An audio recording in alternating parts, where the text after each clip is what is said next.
There is a specific kind of silence that exists in the space between a question and an answer you already know. I heard it the night I asked my husband of 18 years if he was having an affair. The silence wasn't empty. It was full of the collapsing architecture of my entire life. Every memory, every future plan, every truth I thought I knew, crumbling into dust. It almost broke me. It should have broken me. But almost is the most important word in the English language. It leaves a crack, and that's where the light and the fight gets in. My name is Claire, and this is the story of what grew in the ruins. Hello. Welcome to Hurt Stories. I thought I knew what a solid life felt like. It felt like our home, the one we painted together, room by room, as our careers and family grew. It smelled of lemon polish and the rosemary plant on the kitchen windowsill I could never keep alive, but always tried.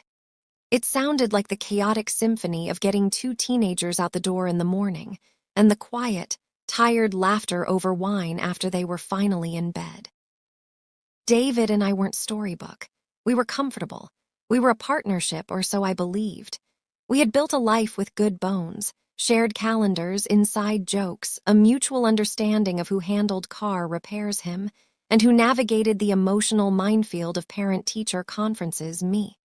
We were a team. We had weathered financial stress, the loss of parents, the relentless slog of middle age.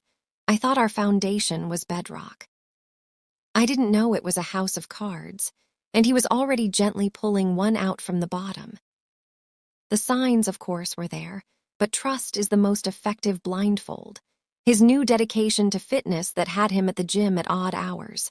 The password suddenly on his phone, which he called a work security thing.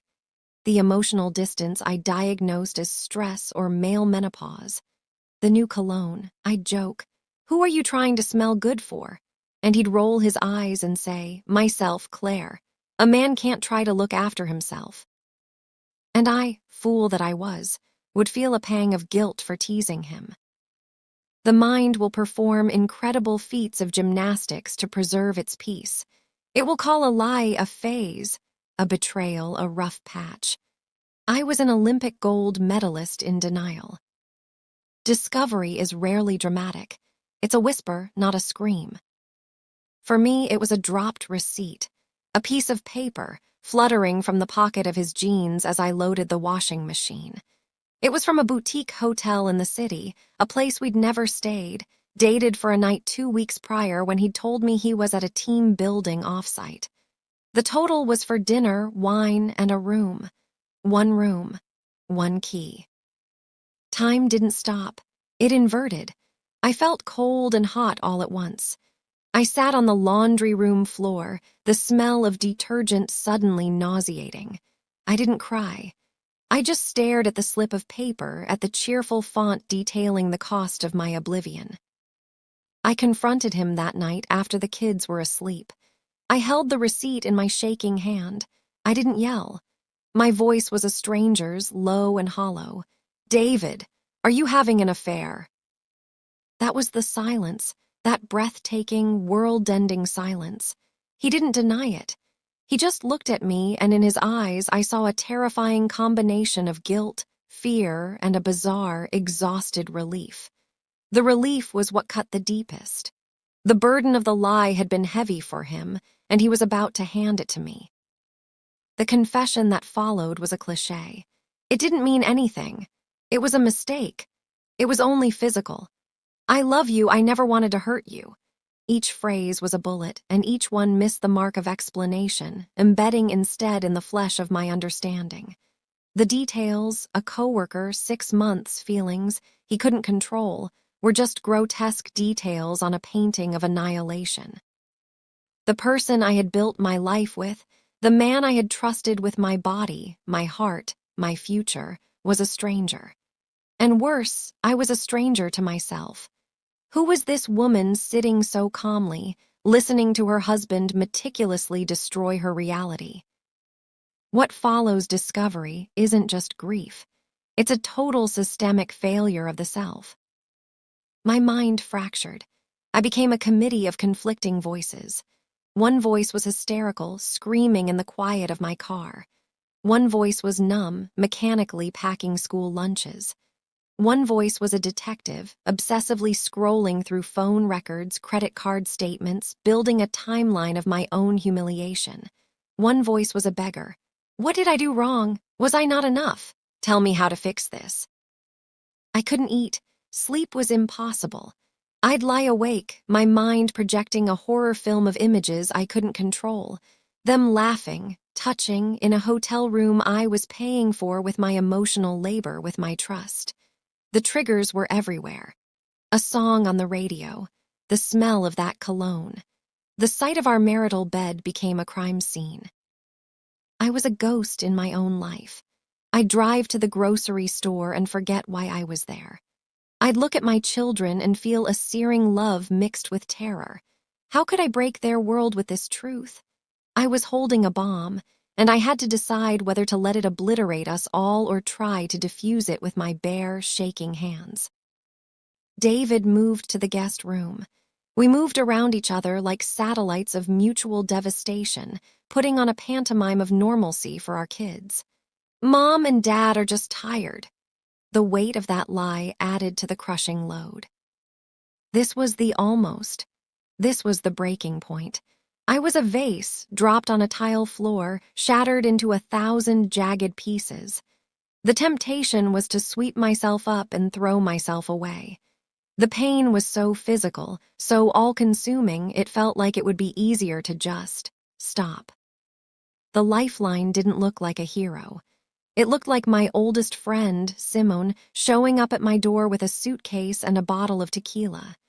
She didn't ask for the story. She just looked at my hollowed-out face and said, "Okay, first we survive." She forced me to call a therapist. She sat in the waiting room during my first appointment, where I could do nothing but sob.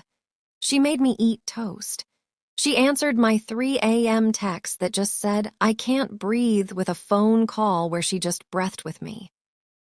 The other lifeline was a single sentence from that therapist, Dr. Evans, in our second session. I was spiraling, asking the unanswerable. Why wasn't I enough? What's wrong with me? She leaned forward and said, "Claire, stop. This is not a story about your lack. This is a story about his failure. His failure of character, his failure of commitment, his failure to communicate. Your job right now is not to diagnose your flaws. Your job is to tend to your wounds." It was a paradigm shift. I had been internalizing the poison, making it about my worth. She was telling me to see it as an external injury. A betrayal is a trauma. It is a psychological injury, and my only task was to be my own medic. I started small. I bought a journal with a ridiculously bright cover. Every night I wrote one sentence, not about him, about me. Today I liked the smell of rain. Today I finished a whole cup of tea while it was still hot. Today I did not cry in the car. I was rebuilding a neural pathway to myself, one tiny observation at a time. David wanted to fix it. He was remorseful. He ended the affair. He offered transparency, phone passwords, location sharing. He agreed to couples counseling. He was doing, as they say, all the right things. But here is the brutal, lesser-discussed truth. Sometimes, the one who broke it cannot be the one to fix it. His presence was the trigger. His touch, even an accidental brush of hands, felt like a violation. His apologies were like applying a Band-Aid to a gut wound. The choice to try to rebuild or to leave was not a single decision. It was 1,000 decisions made anew every hour. Do I answer his question? Do I sit next to him on the couch? Do I have the energy to explain again why his joke fell flat? In therapy, we dug into the rot. Not just the affair, but the quiet erosion that preceded it, the emotional laziness, the taking for granted, the way I had become the project manager of our lives and he a disengaged client. The affair was a symptom, not the disease. The disease was a broken connection. I realized I didn't have to decide the rest of my life right then. I only had to decide what I needed today to feel safe, and sometimes that meant separate spaces. I asked him to move out for a period, not as a punishment, but as a necessity. I needed to hear my own thoughts without the static of his guilt and my rage. I needed to remember who I was when I wasn't reacting to him. With him gone, the house was terrifyingly quiet. Then, slowly, it became sacred. I stopped being David's wife and started being Claire in crisis, and then just Claire. I did things that would have been unthinkable. I ate cereal for dinner. I left dishes in the sink. I binge-watched terrible TV. I also signed up for a pottery class I'd always talked about. I went for long, angry walks where I talked to myself. I reconnected with parts of myself I had shelved to be a more efficient wife and mother. The artist, the dreamer, the stubborn, opinionated woman. I learned to sit with the pain instead of running from it. I'd set a timer for 10 minutes and just let the tsunami of grief, rage, and fear wash over me. When the timer went off, I'd stand up, splash water on my face, and do something mundane. I was teaching myself I could feel it and not be destroyed by it. I also learned about boundaries, not just with David, but with the world. I stopped telling the polite version to curious friends. My answer became, "We're working through some things, it's painful, and I don't want to talk about it." I protected my energy ferociously. This was not a spectator sport. A year passed. David did his own work in individual therapy. Our couple's counseling was less about the affair and more about whether we could build something new from the rubble. Could we create a new marriage with new rules between these two newly aware, deeply wounded people? The old marriage was dead. It had to be. We could no more go back to it than we could unscramble an egg. The decision to try again wasn't a romantic, sweeping gesture. It was a cold, clear-eyed assessment. It was a choice, not a feeling. I did not fall back in love. I chose to walk hand in hand with this man who had broken me toward a possible future. The trust was not restored. It was being painstakingly rebuilt, brick by brick, with new materials, radical honesty, relentless communication, and the understanding that we were both capable of profound hurt. Forgiveness, I learned, is not a one-time event. It's a daily practice. Some days I forgave him. Some days I forgave myself for staying.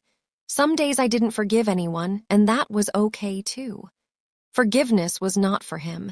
It was the process of setting down the hot coal of my resentment so I could stop burning my own hands.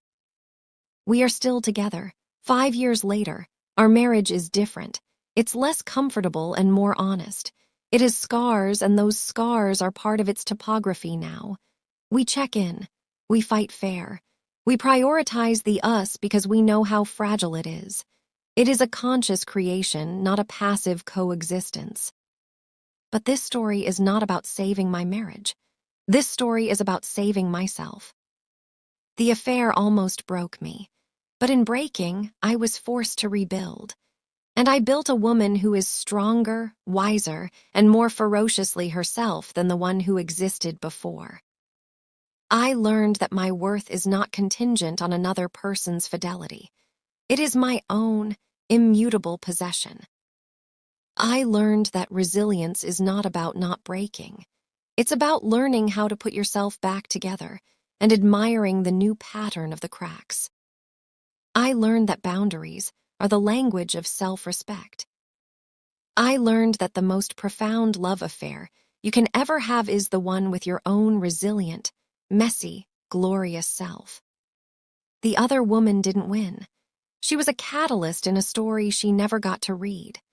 The victory was mine, the victory of survival, of integration, of finding a love for myself so solid that no external event could ever threaten it again.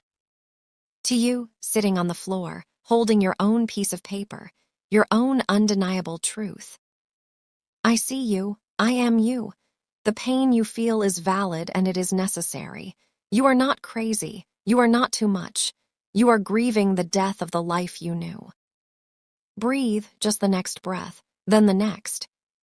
Your first and only job is to be gentle with the shattered pieces of you. Gather them. All of them. The angry pieces, the weak pieces, the heartbroken pieces. You will need all of them to rebuild. Do not rush to decide forever. Decide for today. Do you need to eat, to sleep, to scream into a pillow? Do that.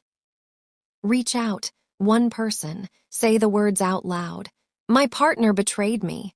Break the seal of shame. This journey will feel like walking through fire. You will be burned. You will be transformed. And on the other side, you will find a version of yourself you never knew existed. A woman forged, not broken. A woman who knows her own strength because she has held its weight. He almost broke you. Almost. Now take that word and let it be the foundation of everything that comes next. The story isn't over.